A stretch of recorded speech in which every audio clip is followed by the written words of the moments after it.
예, 홍영철입니다. 예, 제가 인터뷰를 하면서도 느꼈고 지금 의장 활동하시면서 그리고 탄핵 국면에서 받은 인상으로 의원님은 자존심이 상하는 상황이나 명분이 없는 상황에 굴복하고 이런 걸 체질적으로 싫어하시는 분인 걸로 저는 느꼈거든요. 예. 네. 그렇게 느꼈는데 우선 네. 왜 탈당을 결심을 하셨고 그리고 왜 철회라고 하는 더 어려운 결정을 하셨는지 네. 예. 설명을 좀 해 주십시오.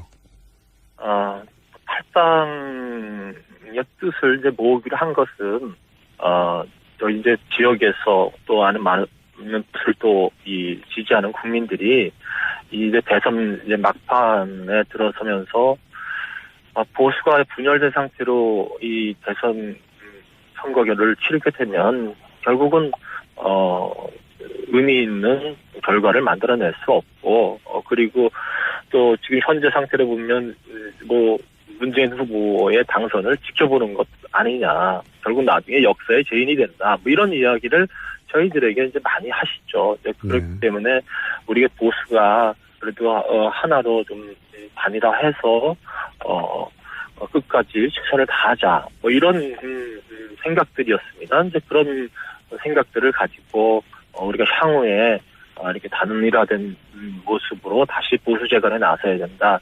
이런 생각들을 가지고 뜻을 모았죠.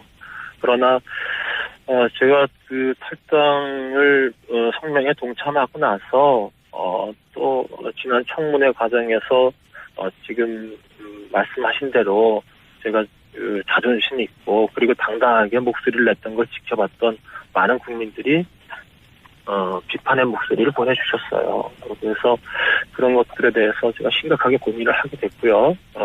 아무리 어렵지만 바른정당에 남아서 바른정당의 평등 가치를 지키는 것이 지금으로서는 더 옳은 길이다라는 판단을 다시 하게 된 겁니다. 그게 불과 한 이틀 사이에 굉장히 극적인 결정을 두 번이나 하셨는데. 네네. 근데 이제 그 마음속에서는 복잡하셨겠지만 이제 일반 유권자들이 보기에는 입당 못하게 하니까 돌아가는구나 이렇게 보기 십상이거든요. 네. 입당을 친박 의원들이 저희 탈당 선언하자마자 모여서 성명도 발표하고 그랬는데요. 입당은 당연히 이루어집니다. 그리고 그 부분에 대해서는 이제 확실하게 의견을 주고받았고요. 입당이 당연히 이루어진다는 건 당장 아니어도 대선 이후에는 될 거다 이런 말씀이신가요? 예, 그건 신속하게 입당 절차를 밟는 걸로 했고요. 그리고 자유한국당 내에서도 친박 의원들 또 몇 명은 목소리는 강하게 내고는 있습니다만 그 외에 또 많은 의원들은 또 입당을 환영하는 그런 입장도 가지고 있거든요. 그렇기 때문에 어쨌든 또 선거 과정에서는 후보와 또 지도부 중심으로 입당이 결정될 거라고 보고 그래서 저는 물론 이제 탈당을 철회했습니다만 입당을 하겠다는 나머지 의원들은 자연스럽게 입당 절차가 이루어질 거다. 저는 이렇게 보고 있어요. 그렇기 때문에 그 부분은 제가 입장을 변복한 이유가 전혀 되지 않고요. 어쨌든 말씀하신 대로 제가 25살의 기초의원부터 시작해서 지금 참 오랜 기간 동안 정치를 해오면서 저를 지탱할 수 있었던 건 제가 당당하게 목소리 내고 그리고 국민들에게 소신 있는 정치인으로서 길을 걸어오고 있다라는 것이 어쩌면 제가 가질 수 있는 가장 큰 자산인데 이것마저도 잃는 것 아닌가라는 그런 심각한 고민을 했습니다. 그래서 내가 탈당하는 것은 제가 가야 될 길은 아니다라고 결심을 다시 바꾸게 된 거죠. 탈당 결심도 어렵지만 철회 결정은 저는 더 어려웠을 것 같은데 탈당 결심은 13분, 14분과 같이 의논해서 그 분위기에서 갈 수 있지만 그 중에 이제 혼자 뒤로 되돌아서는 거는 이거 어려운 결정이거든요. 이거 의논을 누구랑 해보셨습니까? 주위 분들과 또 많은 이야기를 나눴어요. 그리고 물론 지역에 가서 의견을 들어보니까 우리 지역은 역시 또 우리나라 최북단 지역이고 접경 지역이고 대단히 보수적인 지역이기 때문에 지역의 많은 또 어르신들은 그래도 아무리 힘들어도 단일화해서 다시 자영업에 들어가라 이런 의견들도 많이 주셨는데요. 오히려 지역구에서는 예. 네네네. 그러나 많은 국민들 제가 이번 일을 겪으면서 황영철이란 사람에 대해서 정치인에 대해서 국민들의 거는 기대가 나름대로 있구나라는 걸 또 정말 몸소 이제 느끼게 됐어요. 그래서 이분들이 올바른 길을 가야 된다. 그리고 당당하게 가야 된다. 그리고 바른정당 이대로 나가서 바른정당을 힘들게 하면 안 된다라는 그런 따끔한 지적들을 많이 주셨어요. 그래서 결국은 국민들이 제 마음을 움직였다 이렇게 생각합니다. 장제원 의원도 유사한 고민을 하지 않을 수 없을 것 같은데 혹시 장제원 의원과 혹은 친박 쪽에서 거부하는 뭐 권성동 의원의 김성태 의원 이분들하고는 의논해 보셨습니까? 김성태 의원은 이제 끝까지 저에게 함께 가자 지금까지 이렇게 또 많은 부분들을 김성태 의원하고는 의논도 하고 고민도 나누고 이런 사이거든요. 예. 그랬지만 제가 제 결심은 탈당 철회하겠다는 결심은 변함이 없다라는 걸 분명히 이야기를 했고요.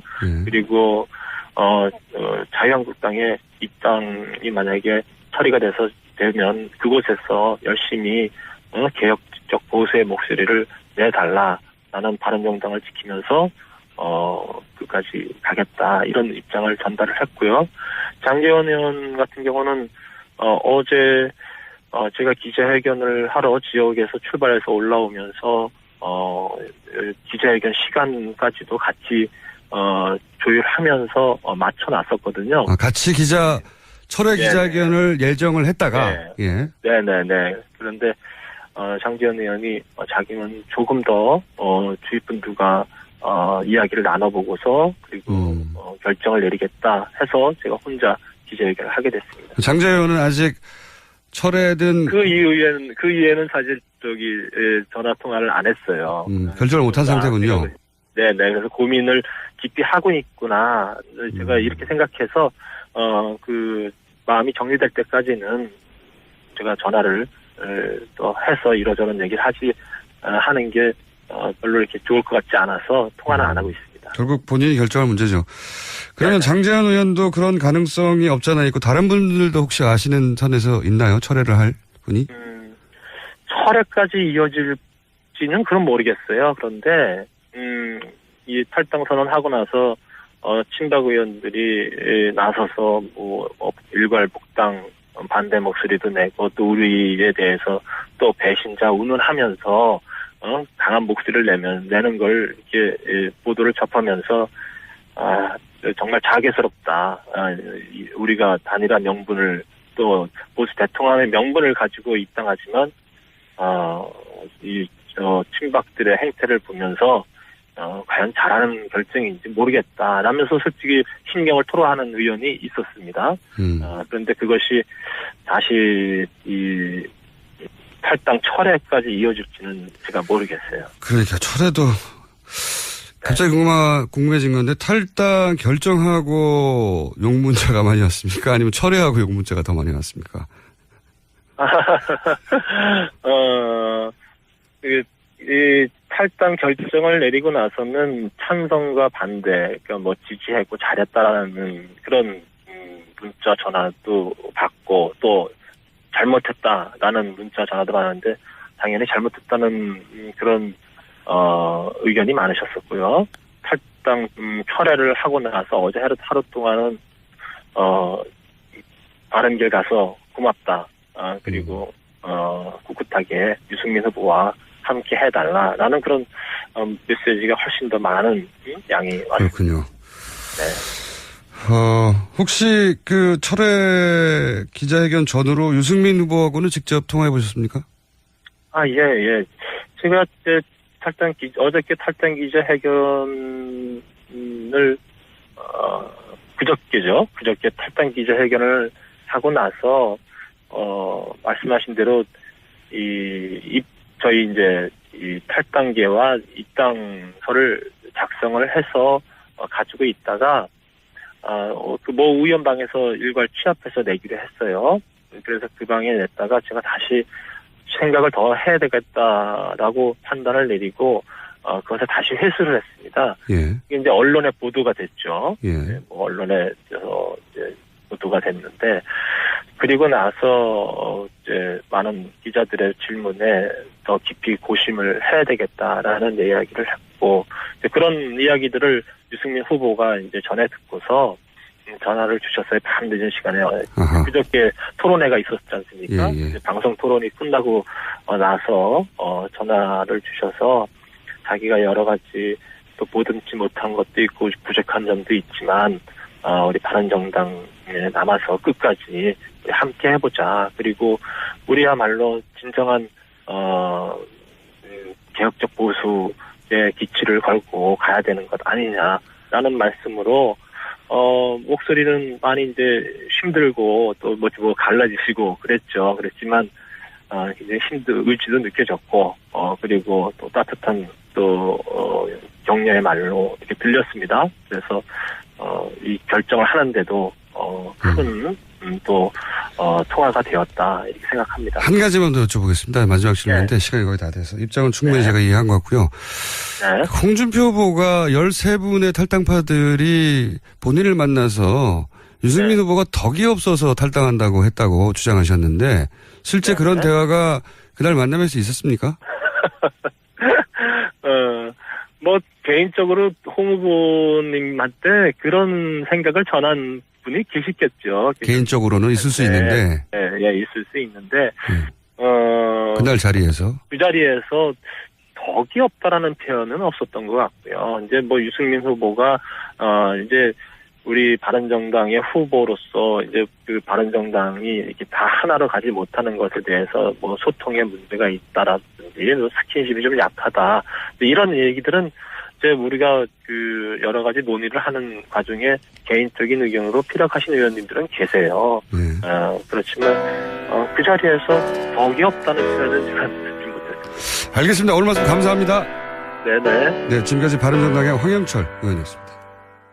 25살의 기초의원부터 시작해서 지금 참 오랜 기간 동안 정치를 해오면서 저를 지탱할 수 있었던 건 제가 당당하게 목소리 내고 그리고 국민들에게 소신 있는 정치인으로서 길을 걸어오고 있다라는 것이 어쩌면 제가 가질 수 있는 가장 큰 자산인데 이것마저도 잃는 것 아닌가라는 그런 심각한 고민을 했습니다. 그래서 내가 탈당하는 것은 제가 가야 될 길은 아니다라고 생각을 결심을 다시 바꾸게 된 거죠. 탈당 결심도 어렵지만 철회 결정은 저는 더 어려웠을 것 같은데 그 탈당 결심은 13분, 14분과 같이 의논해서 그 분위기에서 갈 수 있지만 그중에 이제 혼자 뒤로 되돌아서는 거는 이루어진다는 건 당장 아니어도 대선 이후에는 될 거다 이런 말씀이신가요? 예, 그건 뭐 신속하게 입당 절차를 밟는 걸로 했고요. 그리고 자유한국당 내에서도 친박 의원들 또 몇 명은 목소리는 강하게 내고는 있습니다만 그 외에 또 많은 의원들은 또 입당을 환영하는 그런 입장도 가지고 있거든요. 그렇기 때문에 어쨌든 또 선거 과정에서는 후보와 또 지도부 중심으로 입장이 결정될 거라고 보고 그래서 저는 물론 이제 탈당을 철회했습니다만 입당을 하겠다는 나머지 의원들은 자연스럽게 입당 절차가 이루어질 거다. 저는 이렇게 보고 있어요. 그렇기 때문에 그 부분은 제가 입장을 변복한 이유가 전혀 되지 않고요. 어쨌든 말씀하신 대로 제가 결국은 의미 있는 결과를 만들어낼 수 없고 그리고 또 지금 현재 상태로 보면 문재인 후보의 당선을 지켜보는 것 아니냐. 결국 나중에 역사의 죄인이 된다. 이런 이야기를 저희들에게 이제 많이 하시죠. 그렇기 때문에 우리가 보수가 그래도 하나로 좀 단일화해서 끝까지 최선을 다하자. 이런 생각들이었습니다. 이제 그런 생각들을 가지고 우리가 향후에 이렇게 단일화된 모습으로 다시 보수 재건에 나서야 된다. 이런 생각들을 가지고 이제 뜻을 모았죠. 그러나 제가 그 탈당을 성명에 동참하고 나서 또 지난 청문회 과정에서 지금 말씀하신 대로 제가 그 자존심이 있고 그리고 당당하게 목소리를 냈던 걸 지켜봤던 많은 국민들이 비판의 목소리를 보내주셨어요. 그래서 그런 것들에 대해서 제가 심각하게 고민을 하게 됐고요.